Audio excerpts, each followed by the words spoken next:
नमस्कार. अडीचच्या बातमीपत्रात मी विनायक घोडे आपलं स्वागत करतो. सुरुवातीला एक नजर ठळक बातम्यांवर. रालोआ सरकारला 2 वर्ष पूर्ण झाल्याबद्दल उत्तर प्रदेशात सहारणपूर इथं विकास पर्व अभियानाची सुरुवात आज. 2 वर्षाच्या कारकिर्दीत भ्रष्टाचार, आर्थिक सुधारणांच्या क्षेत्रात भरीव काम, मात्र अद्याप मोठा पल्ला बाकी. पंतप्रधान. भारत चीन सीमा सुरक्षेचा प्रश्न राजकीय मुत्सद्देगिरी आणि शहाणपणातून सोडवला जावा, राष्ट्रपतींचं प्रतिपादन. जम्मू काश्मीरच्या कुपवाडा इथं घुसखोरीचा प्रयत्न हाणून पाडण्यात लष्कराला यश, 2 दहशतवाद्यांना कंठस्नान. नीटच्या दुसऱ्या टप्प्यातल्या परीक्षेसाठी आजपासून ऑनलाईन अर्ज भरतीला सुरुवात. ठाणे जिल्ह्यात डोंबिवली एमआयडीसी परिसरात केमिकल कंपनी स्फोट, 3 ठार, 25हून अधिक जण जखमी. आणि मुंबई पुणे महामार्गावर उद्योजक डीएस कुलकर्णी यांच्या गाडीला अपघात, चालक जागीच ठार तर कुलकर्णी यांच्यासह अन्य 1 जण जखमी. नमस्कार. आता बातम्या विस्तारानं पाहूयात.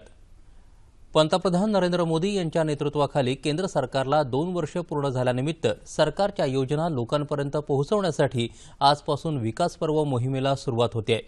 आज संध्याकाळी 5 वाजता पंतप्रधान नरेंद्र मोदी उत्तर प्रदेशच्या सहारणपूरमध्ये या मोहिमेचा शुभारंभ करताना जनसमुदायाला संबोधित करणार आहेत.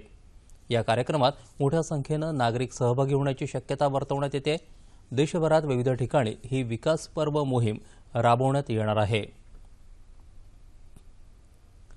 सरकारनं गेल्या 2 वर्षात विविध क्षेत्रात सुधारणा केल्या, भ्रष्टाचार कमी केला आणि ग्रामीण भागात पायाभूत सुविधा वाढवण्याचा प्रयत्न केला असल्याचं पंतप्रधान नरेंद्र मोदी यांनी म्हटलं आहे. रालोआ सरकारला आज 2 वर्ष पूर्ण होत आहेत. त्यानिमित्त वॉल स्ट्रीट जर्नलला दिलेल्या विशेष मुलाखतीत त्यांनी हे मत व्यक्त केलं. गेल्या 2 वर्षात उद्योग आणि आर्थिक क्षेत्रात सरकारनं विविध सुधारणा केल्या, गुंतवणूक वाढवण्यासाठी पोषक वातावरण तयार केलं, तसंच काळ्या पैशावर आळा घालण्यासाठी विविध उपाययोजना केल्याचं त्यांनी सांगितलं. मात्र पुढच्या 3 वर्षात अनेक कामं करायची आहेत असंही ते म्हणाले. वस्तू आणि सेवा कर विधेयक आणि राज्य सरकार करत असलेल्या कर सुधारणांमुळे आर्थिक क्षेत्रात नवे बदल होतील अशी अपेक्षा त्यांनी व्यक्त केली. कामगार कायद्यात प्रस्तावित बदल केवळ उद्योगांच्याच नव्हे तर कामगारांच्याही हिताचे असतील असं पंतप्रधान म्हणाले. भारत आज जागतिक स्तरावर महत्त्वाच्या स्थानी असून भारताच्या मताला जगभरात किंमत आहे असं मोदी म्हणाले. पंतप्रधान नरेंद्र मोदी यांच्या नेतृत्वातल्या राष्ट्रीय लोकशाही आघाडी सरकारच्या 2 वर्षांच्या यशस्वी वाटचालीबद्दल मुख्यमंत्री देवेंद्र फडणवीस यांनी सरकारचं अभिनंदन केलं आहे. देशवासियांमध्ये राष्ट्रभावना आणि एक प्रकारचं चैतन्य निर्माण झालं आहे. नव्या समर्थ भारताच्या उभारणीसाठी आखलेल्या विविध कार्यक्रमांना मिळणारा प्रतिसाद हे सरकारवरच्या वाढत्या विश्वासाचं प्रतीक असल्याचंही मुख्यमंत्र्यांनी आपल्या संदेशात म्हटलं आहे. महाराष्ट्राच्या विकास प्रक्रियेला केंद्र सरकारकडून भक्कम पाठबळ मिळाल्याबद्दल मुख्यमंत्र्यांनी समाधान व्यक्त केलं. प्रधानमंत्री कृषी सिंचन आणि पीक विमा योजना राज्यासाठी महत्त्वाच्या ठरल्या असून दुष्काळ निवारणासाठी 3050 कोटी रुपयांची तसंच आत्महत्याग्रस्त आणि दुष्काळग्रस्त भागातल्या सिंचनासाठी 9200 कोटी रुपयांची मदत विशेष उल्लेखनीय असल्याचंही त्यांनी म्हटलं आहे. रालोआ सरकारच्या 2 वर्षांच्या कार्यावर मात्र राष्ट्रवादी काँग्रेसचे मुख्य प्रवक्ते नवाब मलिक यांनी टीका केली आहे. मोदी सरकारकडून गेल्या 2 वर्षात गुजरातला अच्छे दिन आणण्यासाठी महाराष्ट्रातल्या जनतेवर मात्र अन्याय झाल्याचा आरोप त्यांनी पत्रकार परिषदेत केला. जनतेला अच्छे दिनाचं स्वप्न दाखवून सत्तेत आलेल्या मोदी सरकारची गेल्या 2 वर्षातली कामगिरी ही अत्यंत निराशाजनक असून महागाई, बेरोजगारी यामुळे देशातली जनता त्रस्त झालेली आहे. तसंच लोकांच्या दैनंदिन जीवनातील डाळीसह विविध वस्तूंचे दर गगनाला भिडले असून मोदी सरकारचं महागाईवर कोणतंही नियंत्रण राहिलेलं नाही. त्यामुळे सर्वसामान्य जनतेचं जगणं कठीण झाले अशी टीकाही मलिक यांनी यावेळी केली. पंतप्रधान नरेंद्र मोदी यांच्या नेतृत्वाखालील केंद्र सरकारला आज 2 वर्ष पूर्ण होत आहेत. सरकारच्या या 2 वर्षांच्या कार्यकाळातील कामकाजाबाबत सर्वसामान्यांच्या या काही प्रतिक्रिया. मोदी सरकारचं 2 वर्षाचा कार्यकाळ चांगला आहे आणि बरेच या साऱ्या योजना राबवल्या आहेत आणि पुढे पण राबवतील. त्यांनी गॅसचे भाव कमी केले, पेट्रोलचे भाव कमी केले.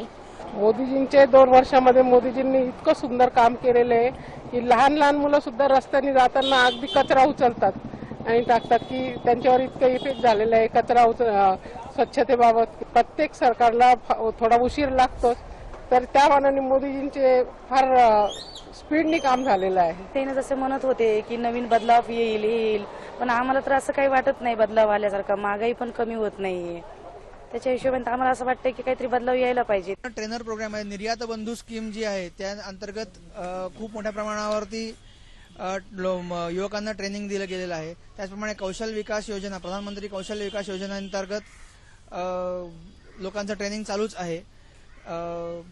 त्याच्यानंतर अजून सांगता येतील अशा बऱ्याच योजना आहेत ज्याच्यामध्ये एम्प्लॉयमेंट जनरेशन संदर्भात इंडिया बीपीओ प्रमोशन प्रोग्राम हा जो हाती घेतलेला होता, त्याच्यामध्ये साधारण 1.44 लाख एम्प्लॉयमेंट जनरेट झाली आहे भारतभरामध्ये. त्याचा युवकांना आता फायदा होतो आहे. मोदी सरकारची 2 वर्ष, या 2 वर्षामध्ये महिलांसाठी सुरक्षितता तर निर्माण झालीच आहे, पण मोदी सरकारने नुसतंच बेटी बचाओ असा नारा लावला नाही, तर त्याचं उद्दिष्टात रूपांतर केलंय आणि उत्तर भारतात समृद्धपणे राबवलाही. त्याचबरोबर समृद्ध सुकन्या योजना ही योजना राबवून मोदी सरकारने मुलींसाठी एक विकासाची दिशा दिलेली आहे. हे मोदी सरकारनं सगळ्यात पहिलं काम केलेलं आहे की कालबाह्य झालेले कायदे रद्द केलेले आहेत. ज्या कायद्याची आज आवश्यकता नव्हती किंवा ज्यातल्या अटी त्या परिस्थितीनुसार बदलल्या होत्या, या सगळ्या पहिल्यांदा रद्द केल्या आहेत. त्यानंतर सामान्य माणूस या मोदी सरकारने केंद्रस्थानी ठेवून सामान्य माणसासाठी जनधन योजना ही योजना प्रामुख्याने राबवली गेली. या योजनेसाठी बँकेमध्ये ज्यांची खातीच नव्हती, जो माणूस बँकेपर्यंत कधीही जाऊ शकला नाही, त्या माणसाला बँकेपर्यंत नेण्याचं काम केलेलं आहे. तसंच या सरकारनं विमा योजना शेतकऱ्यांसाठी, सामान्य माणसांसाठी, प्रत्येकासाठी विमा, प्रत्येकाला जीवन सुरक्षा गरजेची आहे म्हणून पंतप्रधान जीवन सुरक्षा विमा ही योजना आणली. ज्या आशेनं शेतकऱ्यांनी मोदी सरकार निवडून दिलं होतं, त्या आशा आम्हाला पूर्ण होईल अशी आशा आशा होती कुठंतरी. तशी वाटचालही त्यांनी दाखवली. कालच जो निर्णय केंद्राकडून किंवा राज्य सरकारने जो घेतला, शेतकऱ्यांना नियंत्रणमुक्त बाजार म्हणजे त्याचा माल त्याला स्वतःला त्या दालनात येऊन बाजारात येऊन स्वतः त्याला विक्री करता येईल, हा एक धाडसी निर्णय मोदी सरकारचा म्हणावा लागेल. तद्वतच ज्या गोष्टी जलस्वराज्य प्रकल्प असेल किंवा जलस्वराज्य अभियान जे आहे, या अभियानात आणखी काही मोठ्या गोष्टी करता आल्या. या 2 वर्षात खूप काही करण्यासारखं होतं.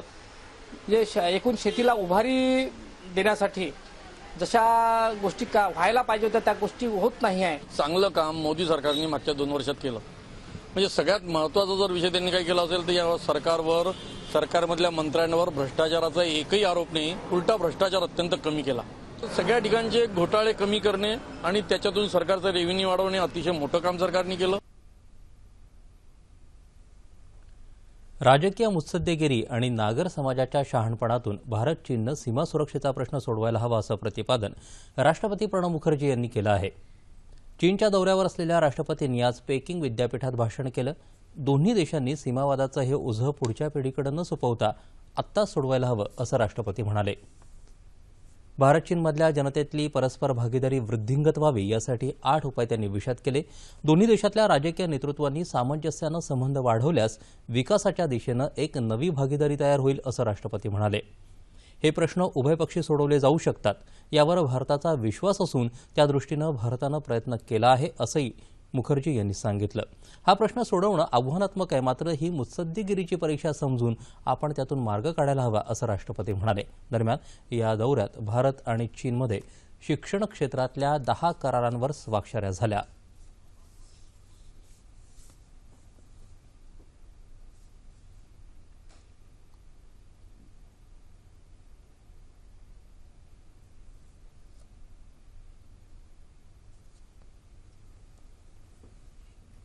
जम्मू काश्मीरमधल्या कुपवाडा इथं नौगाव क्षेत्रात झालेला घुसखोरीचा प्रयत्न भारतीय लष्करानं आज हाणून पाडला. नियंत्रण रेषेजवळ दहशतवादी आणि भारतीय सैन्य यांच्यात झालेल्या चकमकीत 2 दहशतवादी ठार झाल्याचं वृत्त आहे. दहशतवाद्यांच्या तुकडीला नियंत्रण रेषेजवळच अडवण्यात भारतीय लष्कराला यश आलं. या परिसरात अजूनही काही दहशतवादी लपून बसले असल्याची भीती व्यक्त होत आहे. या ठिकाणी अजूनही लष्कर आणि दहशतवादी यांच्यात गोळीबार सुरू आहे. दरम्यान जम्मू काश्मीरमध्ये सैनिकी वसाहत उभारण्याच्या तसंच नवीन औद्योगिक धोरण राबवण्याच्या प्रस्तावाविरुद्ध फुटीरतावादी गटांनी श्रीनगरमध्ये बंद पुकारल्यामुळे जनजीवन विस्कळीत झालं आहे. वैद्यकीय आणि दंतवैद्यकीय महाविद्यालयांच्या प्रवेशासाठी येत्या 24 जूनला होणाऱ्या नीट परीक्षेच्या दुसऱ्या टप्प्यासाठी ऑनलाईन अर्ज भरण्याची प्रक्रिया आजपासून सुरू होते. सीबीएसईच्या संकेतस्थळावरती हे अर्ज भरता येणार आहेत. नीट परीक्षेच्या पहिल्या टप्प्याला बसू न शकलेल्या सर्व विद्यार्थ्यांना दुसऱ्या टप्प्याच्या परीक्षेला बसण्याची मुभा सर्वोच्च न्यायालयाच्या आदेशानुसार मिळाली आहे. राष्ट्रपतींनी संमत केलेल्या अध्यादेशानुसार राज्य सरकारांना नीटमधून सवलत मिळाली असून स्वतंत्र परीक्षा घेण्याचा पर्याय राज्यांना उपलब्ध आहे. वैद्यकीय महाविद्यालयातल्या 85% जागा भरण्यासाठी नीट किंवा राज्यांच्या परीक्षांचा पर्याय असून 15% जागा नीट मार्फतच भरल्या जाणार आहेत. चीनच्या अर्थव्यवस्थेत आलेली मंदी जागतिक आणि विशेषतः सार्क राष्ट्रांसाठी चिंतेची बाब असल्याचं रिझर्व्ह बँकेचे गव्हर्नर रघुराम राजन यांनी म्हटलं आहे. या मंदीमुळे चलन मूल्यात मोठे चढउतार झाल्यास रिझर्व्ह बँक योग्य ती पावलं उचलेल असं राजन यांनी मुंबईत एका कार्यक्रमात बोलताना सांगितलं. जागतिक अर्थव्यवस्थेतील संकटांचा सामना करण्यासाठी भारताला एका चांगल्या आणि स्थिर धोरणाची गरज आहे असंही ते म्हणाले. यासाठीच्या रचनात्मक सुधारणा सरकारनं हाती घेतल्या आहेत असंही त्यांनी सांगितलं. वित्तीय तूट कमी करणं तसंच अन्नधान्याचं योग्य व्यवस्थापन आणि पतधोरण आढाव्यातले निर्णय यातून महागाई नियंत्रण करणं गरजेचं आहे असं राजन म्हणाले. बुडीत कर्जांची समस्या लवकरात लवकर आणि प्रभावीपणे सोडून बँकांना सक्षम करणंही आवश्यक असल्याचं मत राजन यांनी व्यक्त केलं. वाढत्या लोकसंख्येमुळे आगामी काळात जगभरात अन्नधान्याच्या किमती वाढू शकतात असं संयुक्त राष्ट्रसंघाच्या ताज्या अहवालात म्हटलं आहे.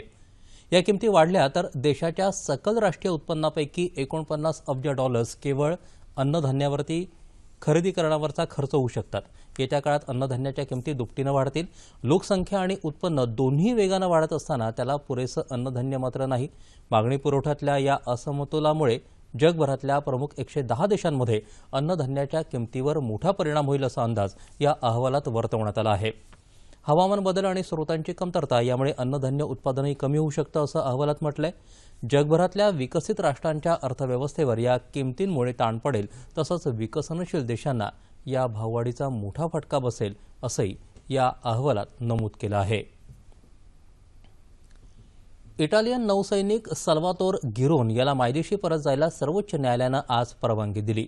2 भारतीय मच्छीमारांची हत्या केल्याच्या संशयावरून गिरोनची भारतीय दूतावासामार्फत चौकशी सुरू होती. या प्रकरणी अजूनही आंतरराष्ट्रीय मध्यस्थी सुरू असून भारत आणि इटलीच्या अधिकार क्षेत्राबद्दलच्या मुद्द्यावर संयुक्त राष्ट्राच्या लवादामार्फत निर्णय होईल असं सर्वोच्च न्यायालयानं म्हटलं आहे. या प्रकरणात इटलीच्या 2 नौसैनिकांची चौकशी सुरू होती. त्यापैकी एकाला प्रकृतीच्या कारणावरून ठराविक काळासाठी याआधीच परत पाठवलं आहे. ठाणे जिल्ह्यात डोंबिवली पूर्व इथल्या MIDC परिसरात सागर्ली इथं केमिकल फॅक्टरीमध्ये आज सकाळी झालेल्या भीषण स्फोटात 3 जण ठार तर 25हून अधिक जण जखमी झाल्याचं वृत्त आहे. यापैकी 6 जण गंभीर असून त्यांना उपचारासाठी विविध रुग्णालयात दाखल केलं आहे. आज सकाळी आचार्य केमिकल कंपनीतल्या बॉयलरमध्ये हा स्फोट झाला. या स्फोटाची तीव्रता इतकी भीषण होती की स्फोटाच्या आवाजानं 2 ते 3 किलोमीटर परिसर दणाणून गेला. आसपासच्या परिसरातल्या अनेक इमारती आणि गाड्यांच्या काचाही या स्फोटामुळे फुटल्यात. या स्फोटामुळे परिसरात आग लागली असून अग्निशमन दलाचे कर्मचारी आगीवर नियंत्रण मिळवण्याचा प्रयत्न करत आहेत. 4 रुग्णवाहिका देखील घटनास्थळी असल्याचं आमच्या प्रतिनिधीनं कळवलं आहे. पुण्याचे बांधकाम व्यावसायिक DS कुलकर्णी यांच्या गाडीला मुंबई-पुणे महामार्गावर काल रात्री लोणावळ्याजवळ अपघात झाला. या अपघातात गाडीचा चालक जागीच ठार झाला असून कुलकर्णी यांच्या पाठीला दुखापत झाली आहे. मुंबईहून पुण्याला जात असताना कुलकर्णी यांच्या गाडीला कंटेनरची धडक बसल्यानं हा अपघात झाला. त्यांच्यावर निगडीच्या लोकमान्य रुग्णालयामध्ये उपचार सुरू असून त्यांची प्रकृती स्थिर असल्याचं समजतं. कुलकर्णी यांच्यासह आणखी एक जण या अपघातात जखमी झाला आहे. वीज क्षेत्रातली वाढती स्पर्धा लक्षात घेता महानिर्मितीचे संच सुरळीत सुरू राहावेत यासाठी कोळसा, तेल, पाणी आणि प्रशासकीय खर्चात कपात करून स्वच्छ आणि स्वस्त दरात वीज उत्पादन करण्यास महाजनकोचं प्राधान्य असल्याचं प्रतिपादन ऊर्जामंत्री चंद्रशेखर बावनकुळे यांनी केलं. काल जळगावमधल्या भुसावळ वीज केंद्रातल्या 500 मेगावॅट वीज संचाची पाहणी केल्यानंतर वीज क्षेत्रातली सध्याची परिस्थिती, शासनानं हाती घेतलेले उपक्रम आणि आगामी काळातल्या स्पर्धात्मक वाटचालीसह विविध वीजविषयक मुद्द्यांवर बावनकुळे यांनी पत्रकारांशी संवाद साधला.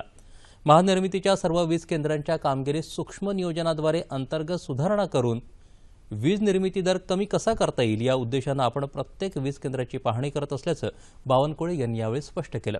यावेळी त्यांनी अधिकारी, कर्मचारी संघटना, प्रकल्पग्रस्त, कंत्राटी कामगार प्रतिनिधी यांच्याशी स्वतंत्र बैठकी घेऊन त्यांच्या समस्या जाणून घेतल्या।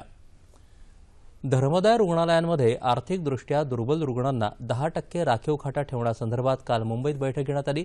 सार्वजनिक आरोग्य आणि कुटुंब कल्याण मंत्री डॉक्टर दीपक सावंत यांनी या बैठकीला मार्गदर्शन केलं। निर्धन रुग्णांना शासकीय योजनांचा लाभ मिळवून देण्याकरता धर्मदाय रुग्णालयांनी सहकार्य करावं, तसंच प्रशासनानं त्यांच्याशी समन्वय राखावा असं आवाहन सावंत यांनी यावेळी केलं। धर्मदाय रुग्णालयात आरोग्य सेवकांची नेमणूक करण्याबद्दलही या बैठकीत चर्चा करण्यात आली। या बैठकीला आरोग्य आणि कुटुंब कल्याण विभागाच्या प्रधान सचिव सुजाता सैनिक, मुंबई शहर आणि मुंबई उपनगर जिल्ह्याचे जिल्हाधिकारी, धर्मदाय आयुक्त, आरोग्य संचालक तसंच धर्मदाय रुग्णालयांचे प्रतिनिधी उपस्थित होते। केंद्र सरकारला 2 वर्ष पूर्ण झाल्याच्या निमित्तानं वर्धा तालुक्यातल्या तरोडा इथं आज माहिती आणि प्रसारण मंत्रालयाच्या क्षेत्रीय प्रचार कार्यालयाच्या वतीनं विशेष कार्यक्रमाचं आयोजन करण्यात आलं होतं। या कार्यक्रमाचं उद्घाटन खासदार रामदास तडस यांच्या हस्ते झालं। यावेळी केंद्र सरकारच्या योजना यशस्वी करण्यासाठी जनतेचं सहकार्य आवश्यक असल्याचं सांगत सरकारच्या विविध योजनांची माहिती खासदार तडस यांनी ग्रामस्थांना दिली। यावेळी प्रश्नमंजुषासह विविध कार्यक्रमांचं आयोजन करण्यात आलं होतं। अहमदनगर जिल्ह्यात जामखेड तालुक्याच्या भुतवडा तलावातला गाळ साफ करताना त्याखाली 60 वर्षांपूर्वीची विहीर आढळून आल्यानं स्थानिक रहिवाशांना दिलासा मिळाला आहे। पाण्यानं पूर्ण भरलेली आणि झरे असलेली ही विहीर गाळाखाली पूर्णपणे दबली होती। भुतवडा तलावातला गाळ काढण्याचं काम गेल्या महिनाभरापासून सुरू आहे। मोठेसाठी बांधलेल्या थारोळ्यामुळे विहीर असावी असा अंदाज या कामादरम्यान बांधण्यात आला। नंतर कौशल्यानं गाळ काढत गेल्यावरती 21 फूट व्यासाची 40 फूट खोल विहीर सापडली। पाणी पातळी कायम राहिल्यानं ही विहीर जामखेडकरांना जलसंजीवनी ठरणार असल्याचं म्हटलं जात आहे। पाणी टंचाईनं त्रस्त असलेल्या राज्यातल्या शेतकऱ्यांना 100% कर्जमाफी मिळावी, राज्य सरकारनं अनुदानातून शेतकऱ्यांना 100% बियाणं उपलब्ध करून द्यावं अशा मागण्या करत जालना इथं काल राष्ट्रवादी काँग्रेसच्या वतीनं दुष्काळी परिषदेचं आयोजन करण्यात आलं होतं। दुष्काळग्रस्त शेतकऱ्यांना दिलासा देण्याच्या उद्देशानं प्रदेशाध्यक्ष सुनील तटकरे यांच्या उपस्थितीत आयोजित या परिषदेत जिल्ह्यातल्या आत्महत्याग्रस्त शेतकऱ्यांच्या कुटुंबियांना प्रत्येकी 15,000 रुपयांच्या धनादेशाचं वाटपही करण्यात आलं।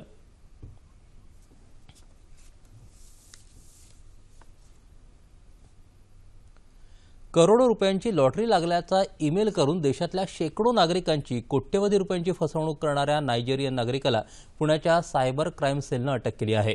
इग्वे फेस्टिस अब्राहम असं या संशयित आरोपीचं नाव आहे, अशी माहिती पोलीस उपायुक्त दीपक साकोरे यांनी पुण्यात काल आयोजित पत्रकार परिषदेत दिली। अब्राहम आणि त्याच्या साथीदारांना पाठवलेल्या एका ईमेलला पुण्यातील एका महिलेनं प्रतिसाद दिला। त्यानं वेगवेगळी कारणं सांगून बँक खात्यात पैसे भरायला सांगितले। मात्र वारंवार पैसे भरून सुद्धा आपल्या खात्यात लॉटरीचे रुपये जमा झाले नाही ते लक्षात येताच आपली फसवणूक झाली म्हणून पुणे पोलिसांकडे तिने तक्रार नोंदवली।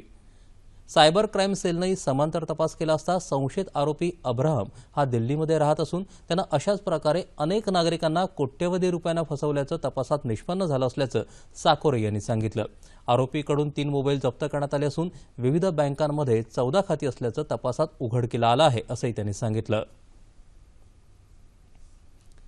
नवी मुंबईतल्या national institute for fashion technology या संस्थेचा काल दीक्षांत समारंभ झाला। 208 विद्यार्थ्यांना यावेळी पदवी आणि पदविकांचं वाटप करण्यात आलं। प्रख्यात fashion designer Hemant Trivedi, Archana Kochhar, fashion पत्रकार मेहर कॅस्टेलिनो, उद्योजक रोगी अग्रवाल, आमदार प्रशांत ठाकूर आदी मान्यवर यावेळी उपस्थित होते।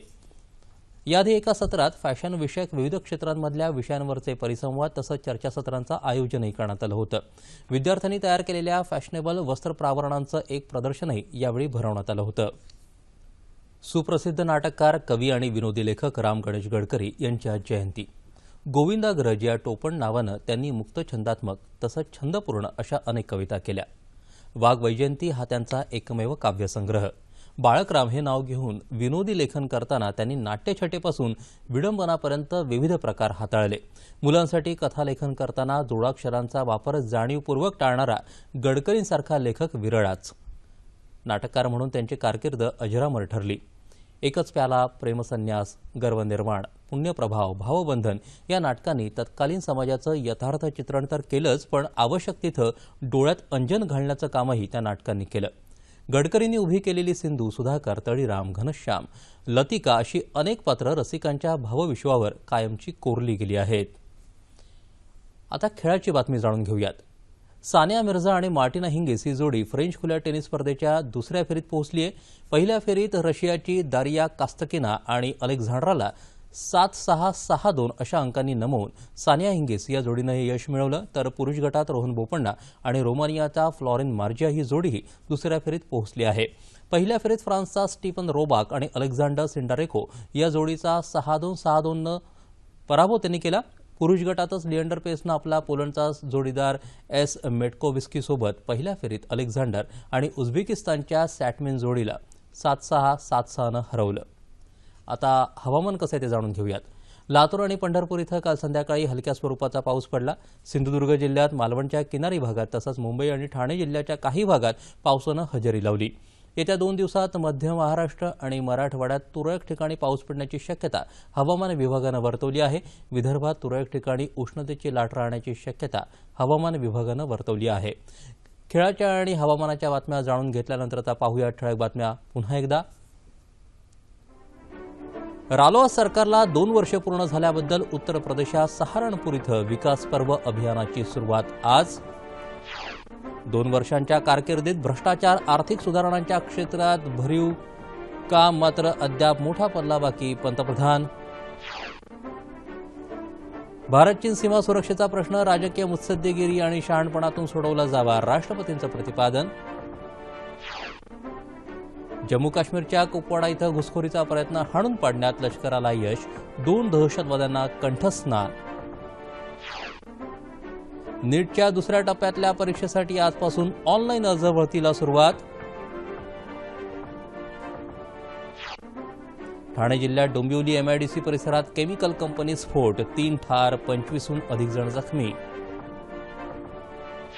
आणि मुंबई पुणे महामार्गावर उद्योजक DS कुलकर्णी यांच्या गाडीला अपघात, चालक जागीच ठार तर कुलकर्णी यांच्यासह अन्य 1 जण जखमी. याबरोबरच हे बातमीपत्र संपलं. पुन्हा भेटूया संध्याकाळी 5 वाजता आपल्या सह्याद्री वाहिनीवर.